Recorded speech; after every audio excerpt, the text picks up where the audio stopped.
안녕하세요 여러분, 반갑습니다. 기억법 60강 시작하도록 하겠습니다. 지난 시간에 세계사 10번부터 20번까지 일단 왼쪽에 있는 뼈대가 되는 부분들 여러분들 암기를 하셨고요. 이번 시간에는 우선 10번부터 20번까지 잠깐 내용 설명을 드리겠습니다. 드리고 계속 암기 훈련을 해나갈 텐데요. 제가 설명을 드리는 이유는 뭐죠? 그죠? 여러분들이 뼈대가 되는 내용을 기억하고 계신데 왼쪽에 살이 되는 내용들을 조금 더 잘 기억할 수 있게끔 해드리기 위해서 제가 설명을 드리는 겁니다. 여러분들이 이 기법을 그대로 공부하실 때 활용을 하셔야 됩니다. 아셨죠? 자, 한번 보겠습니다. 10번이 뭐였죠? 위대한 정복자 알렉산더였습니다. 자, 지금 여러분들이 보고 계시는 이 지도는 뭡니까? 밑에 설명이 나와 있죠. 마케도니아의 알렉산더 대왕의 제국, 헬레니즘, 이렇게 나와 있는데, 자, 지금, 알렉산더는 마케도니아의 왕이었고요. 여러분들이 아시는, 신화 이야기, 뭐였죠? 매듭을 푸는 사람이 대제국을 건설하게 될 거라 이렇게 한 마을에서 그런 매듭이 있었는데 알렉산더 대왕이 지나가다가 그 매듭을 칼로 끊어버렸죠. 그래서 그 예언의 주인공이 됐다 이런 이야기 아마 들어보셨을 거예요.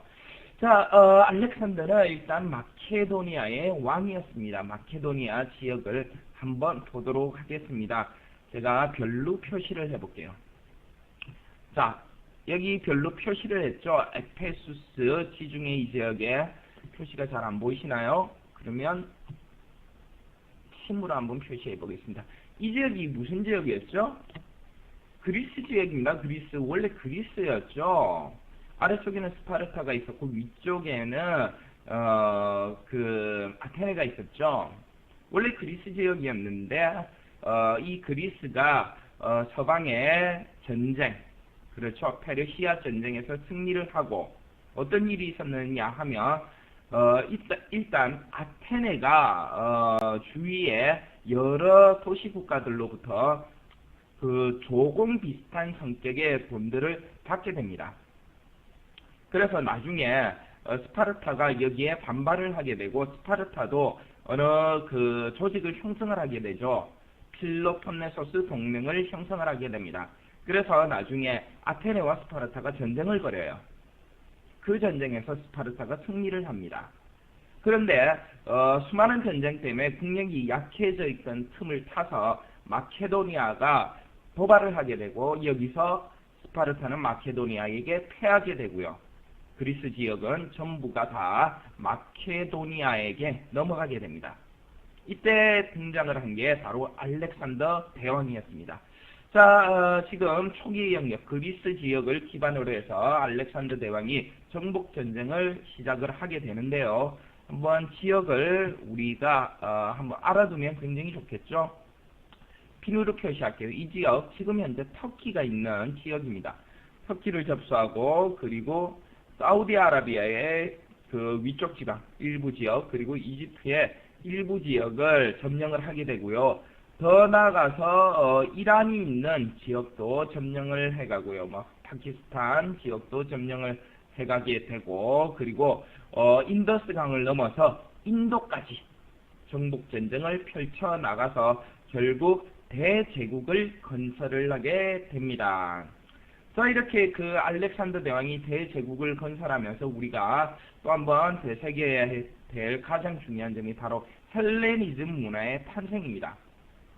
알렉산더 대왕 자신도 페르시아의 공주와 결혼을 하고 자기가 점령한 지역에 있는 사람들, 민족들의 그 융화되는 것을 그 알렉산더 대왕이 추진을 했죠. 그래서 자기 부하들도 페르시아에 또는 동방에 있는 사람들하고 결혼을 시키고 유럽 문화와 동방 문화 또는 그 페르시아 문화의 융합 이게 나타나게 되는 거죠.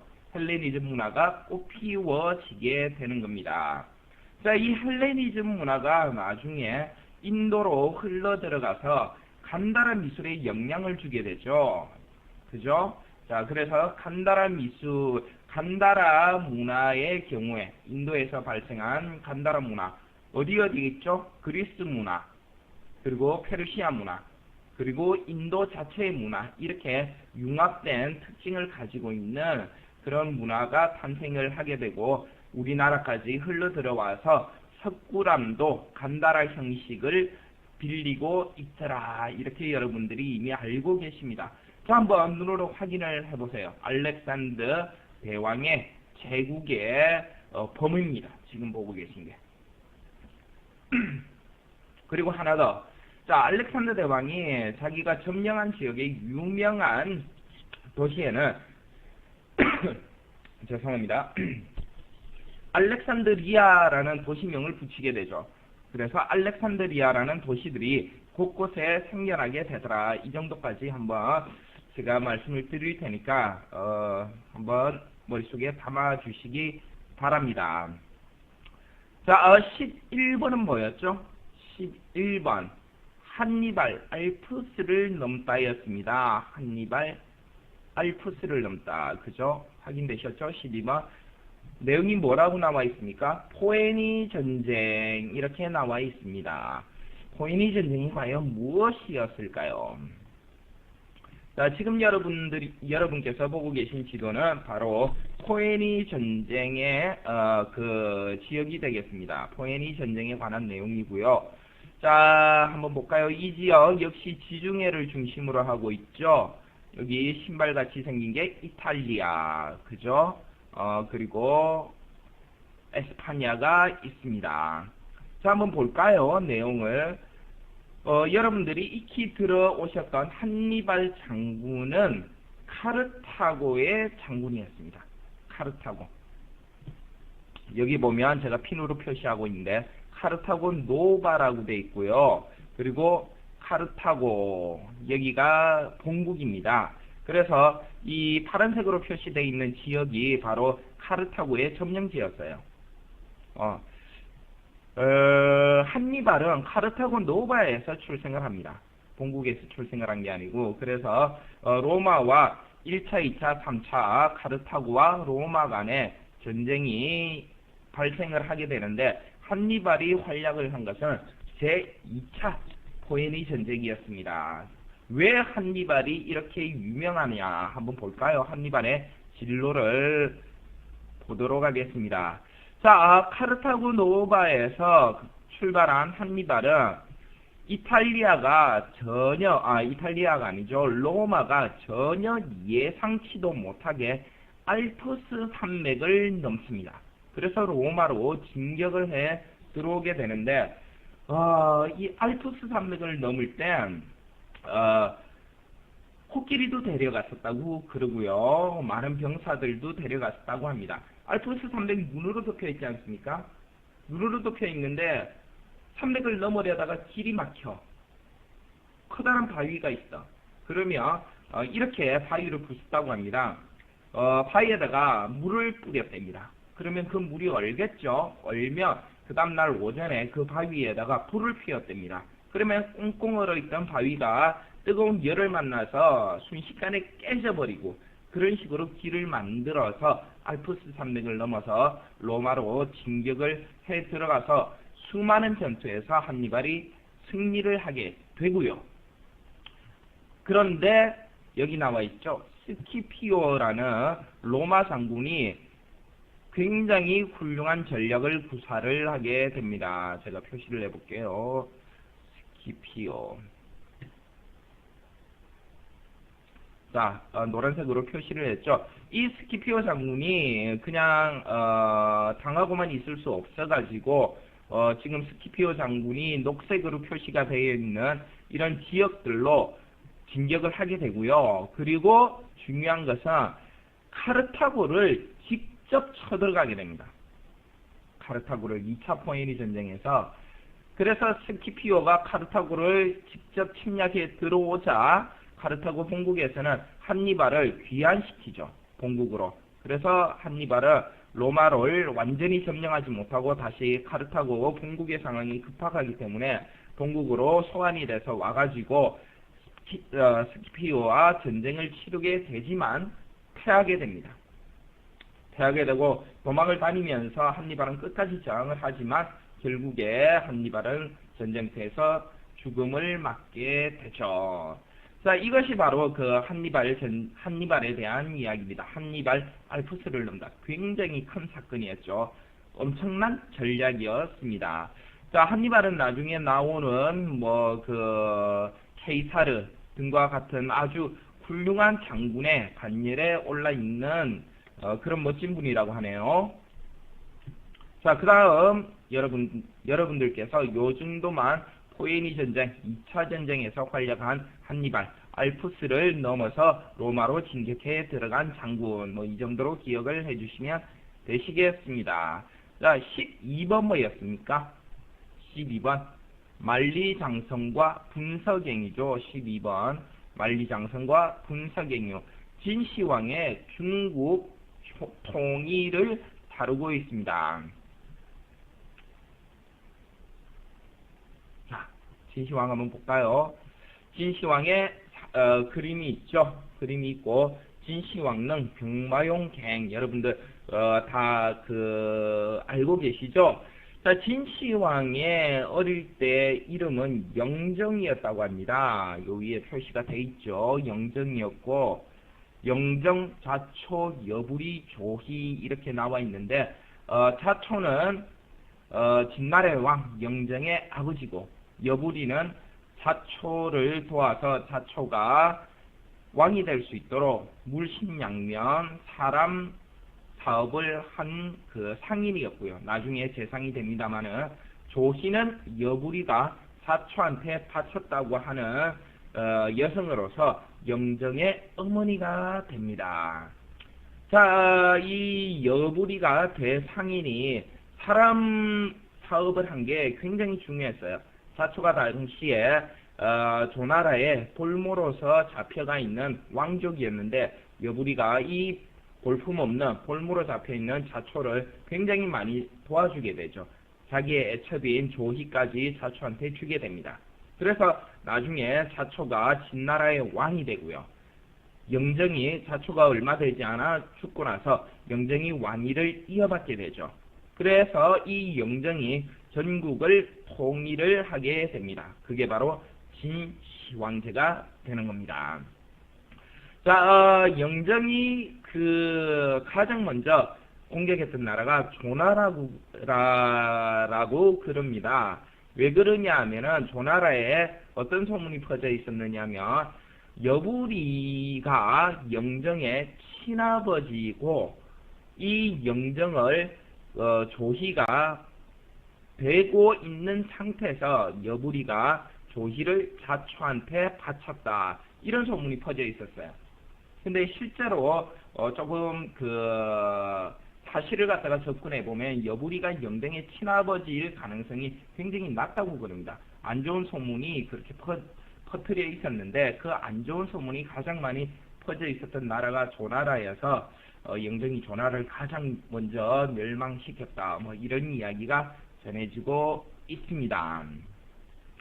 진시황 아셨죠? 병마용갱 얼마나 위용이 대단합니까?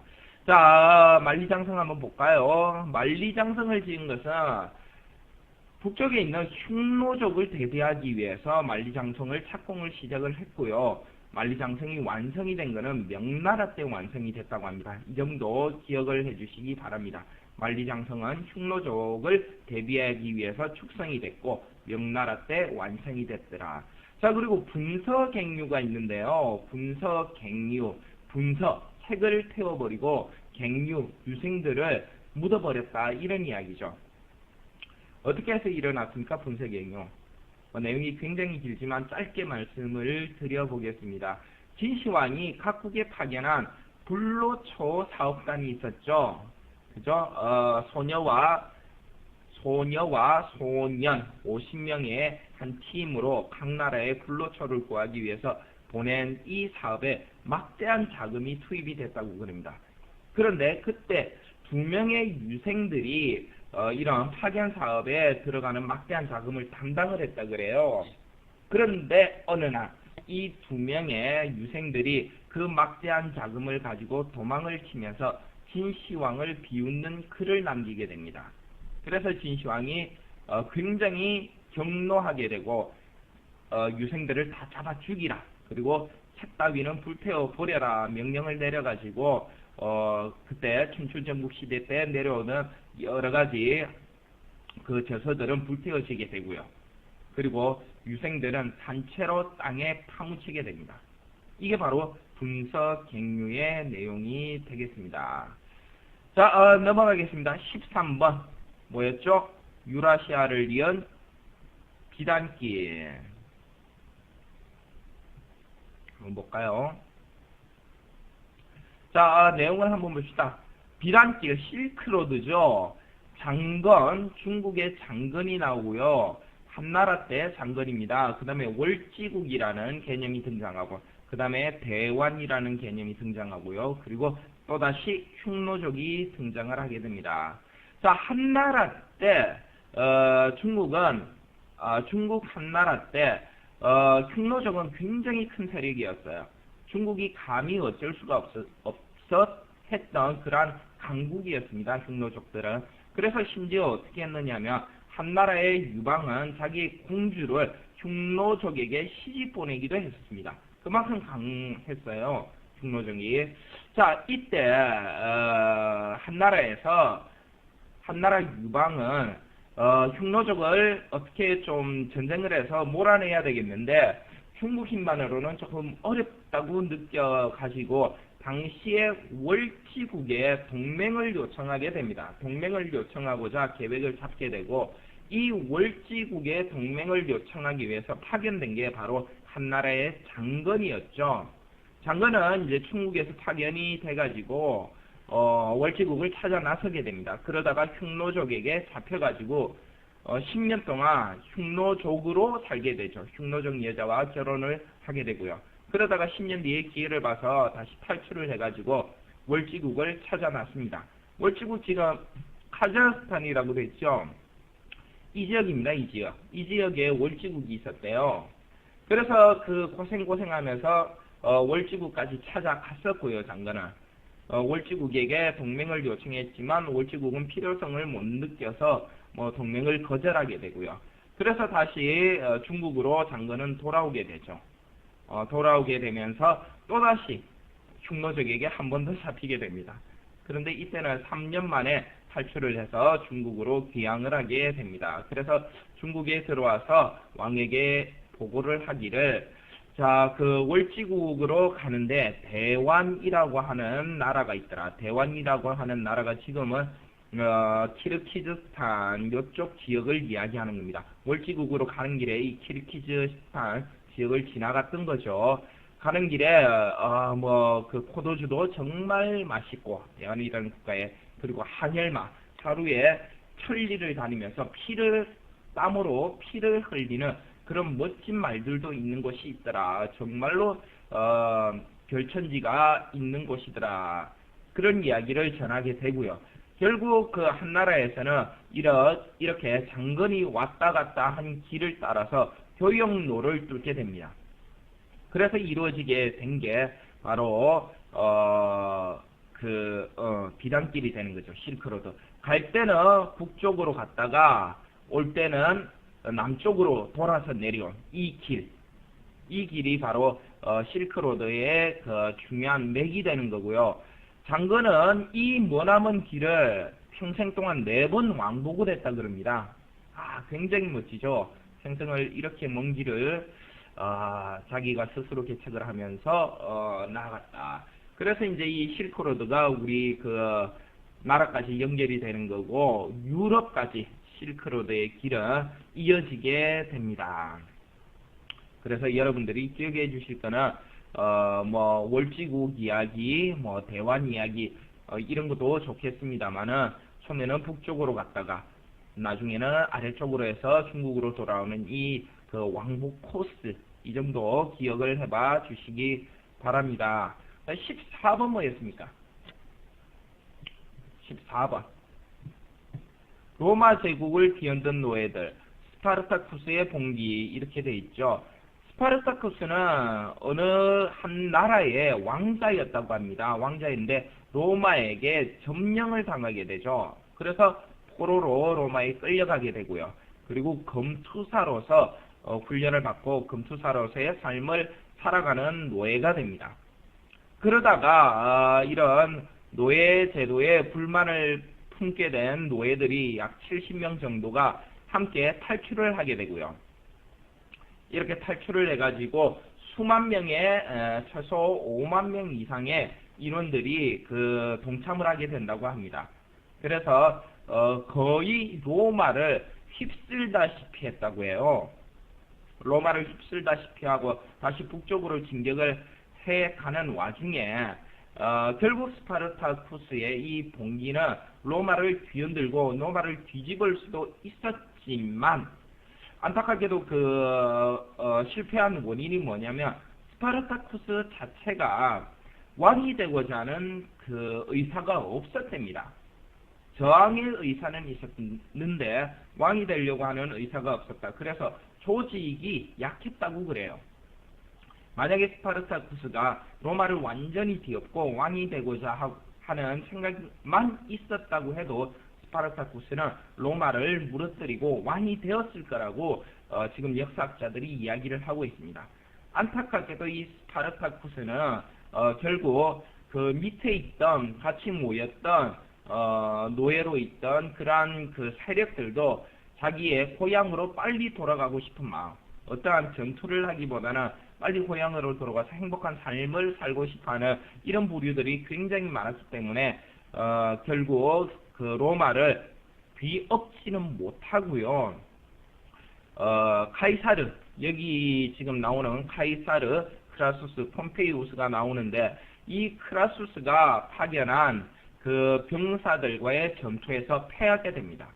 패하게 되고 그리고 나중에는 폼페이우스까지 지원군을 보내게 되고요. 결국 포로로 잡힌 6,000명 정도는 십자가에서 처형을 당했다고 이야기가 전해지고 있습니다. 자, 스파르타쿠스 봉기 아쉽게 로마를 뒤엎지 못하고 끝난 그러한 노예 반란 중에 가장 큰 로마의 반란 사건이었습니다. 자, 그 다음 넘어갑니다. 15번 브루투스 너마저도. 자, 카이사르가 고가파에게 피살됩니다. 카이사르 또는 케사르라고도 하고요. 줄리어스 시저로 알고 계신 분도 있으시죠? 보실까요?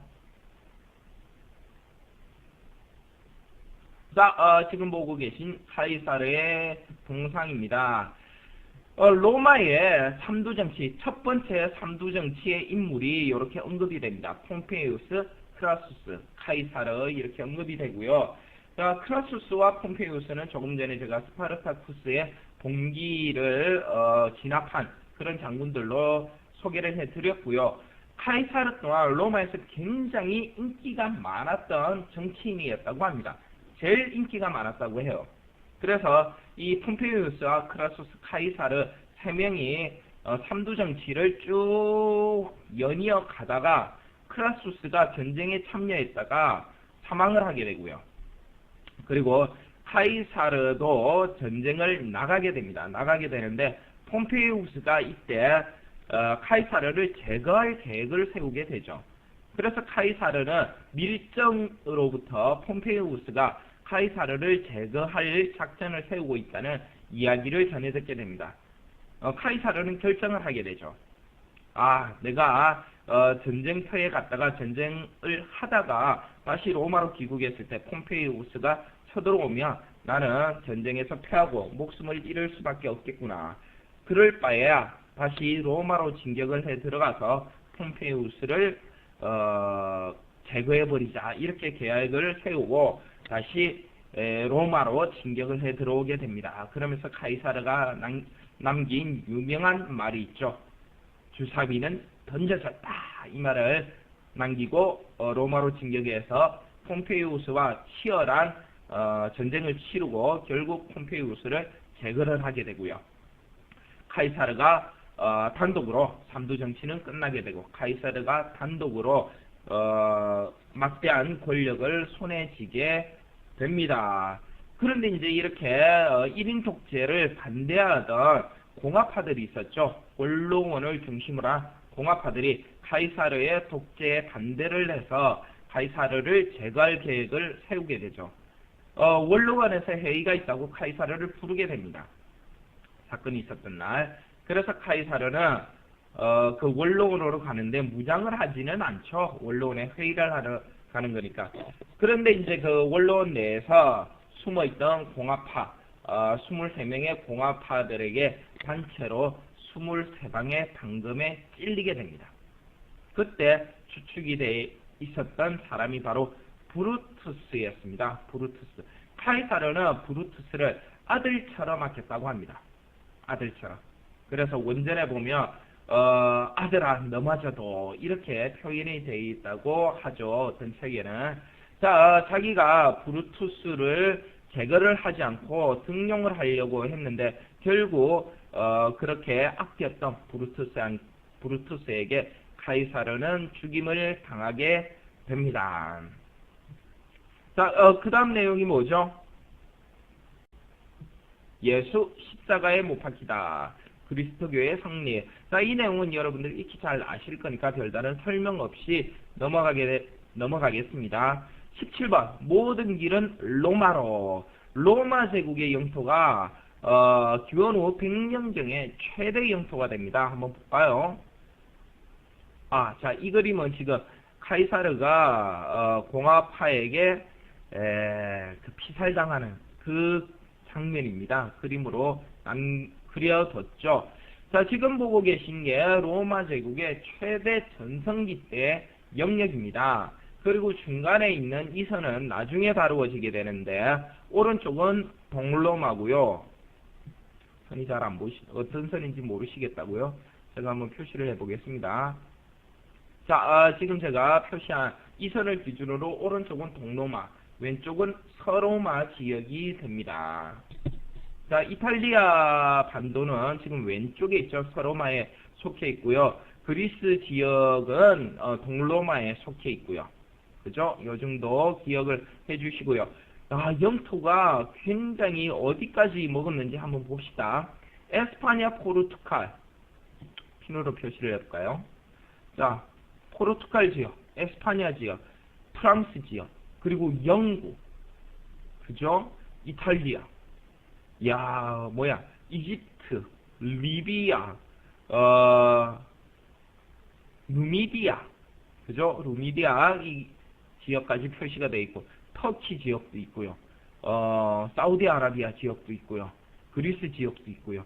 이렇게 지금 보시는 이때가 가장 로마의 영역이 컸을 때였습니다. 로마 제국. 그래서 모든 길은 로마로 통한다. 이런 이야기를 남기게 되죠.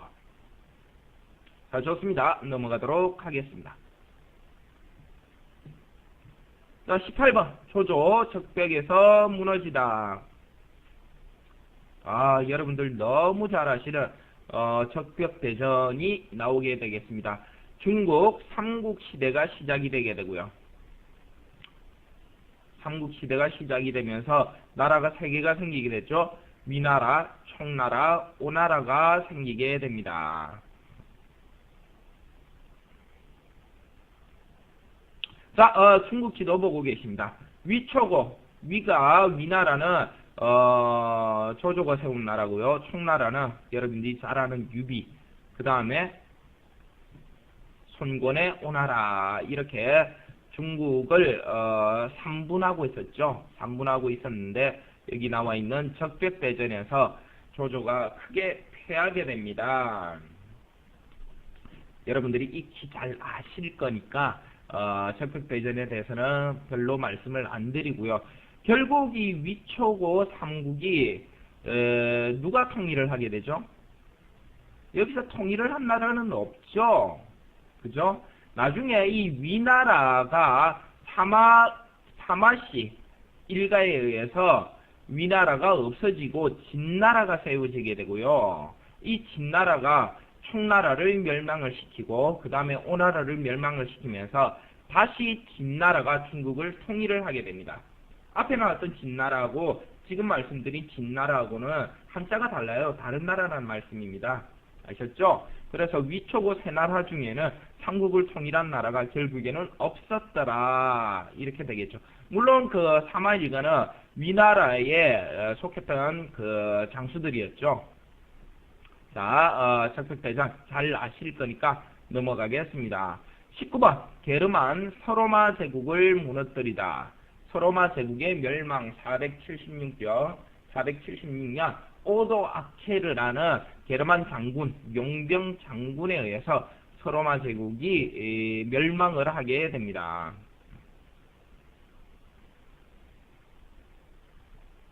자, 지금 보고 계신 게 조금 전 나타냈던 로마 제국 영토 최대하고 똑같은 그림이죠. 자, 조금 더 알아보기 쉽게 나타내어져 있는데요.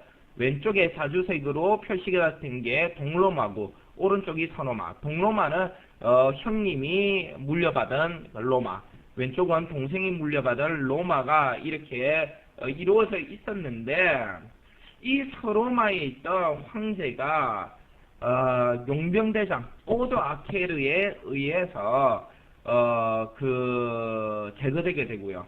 그래서 지금 로마의 교황청은 어디 있죠? 이탈리아에 있죠, 당연히. 이 교황이 오도 아케르에게 황제의 그 칭호를 내리지 않습니다. 교황은 황제의 임명권이 있는데 오도 아케르를 황제로 임명해 주지 않게 되죠.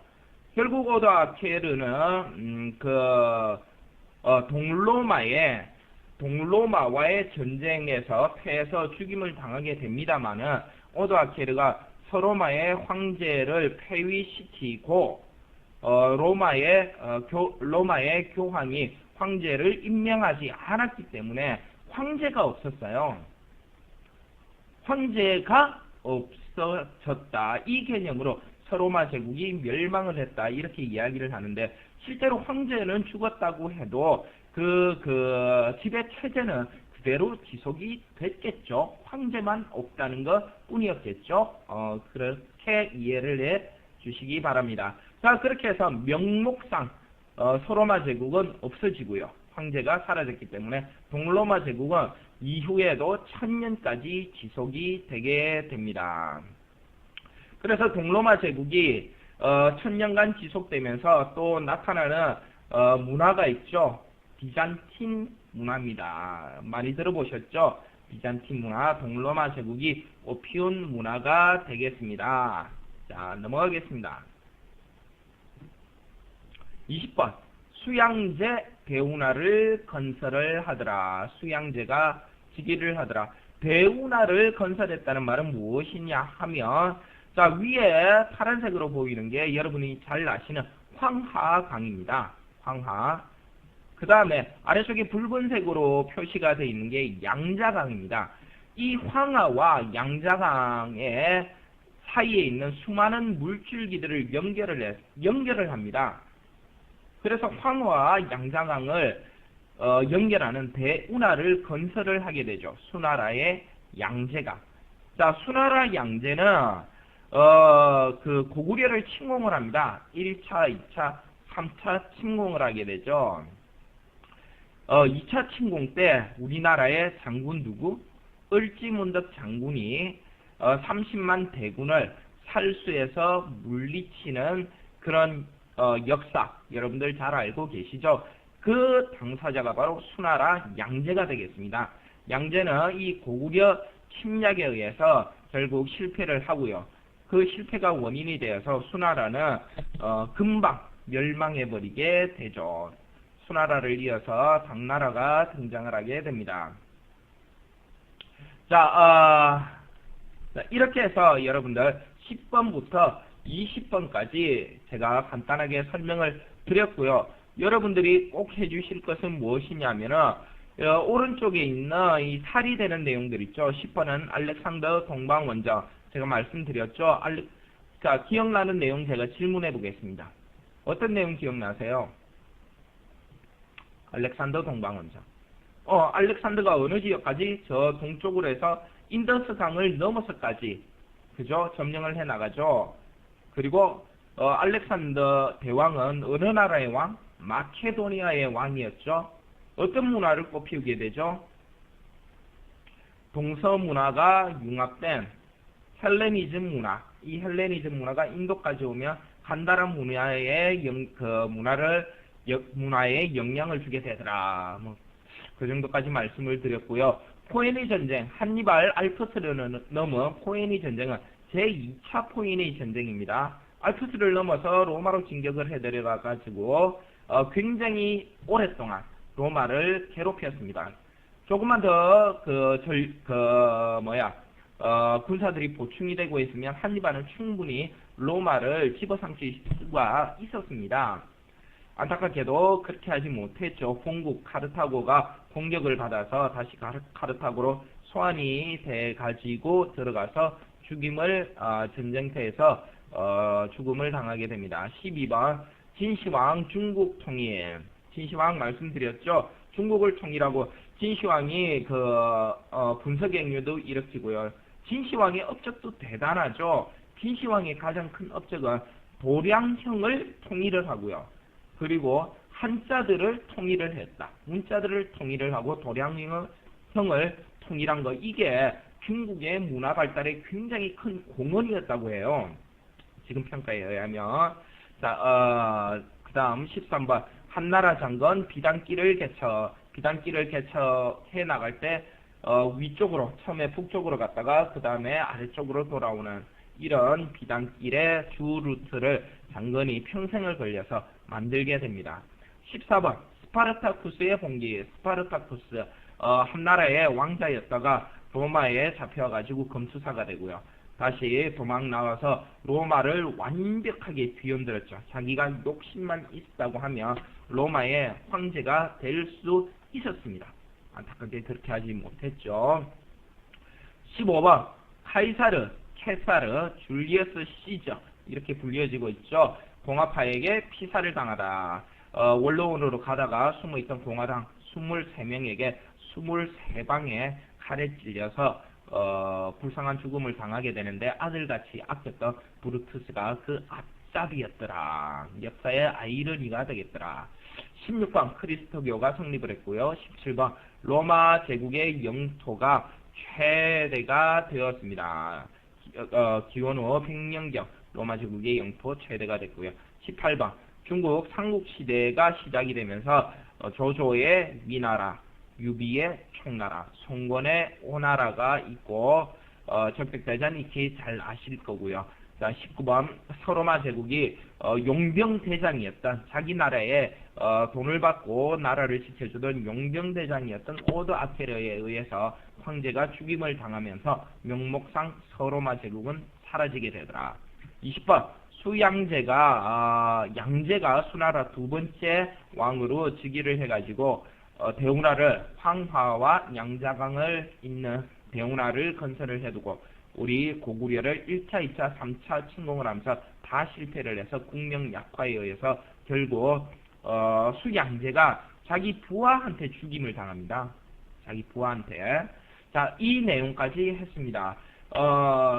내용이 굉장히 방대한데 간단하게 추려서 10가지 말씀을 드렸습니다. 여러분들 오른쪽에 있는 살이 되는 내용들 여러분들 나름대로 머리에 정리해서 왼쪽에 외웠던 뼈대에다가 붙여 놓아 주시기를 부탁드리겠습니다. 자, 이번 60강 수업은 여기서 마치겠습니다. 자리가 정리해. 수고하셨습니다.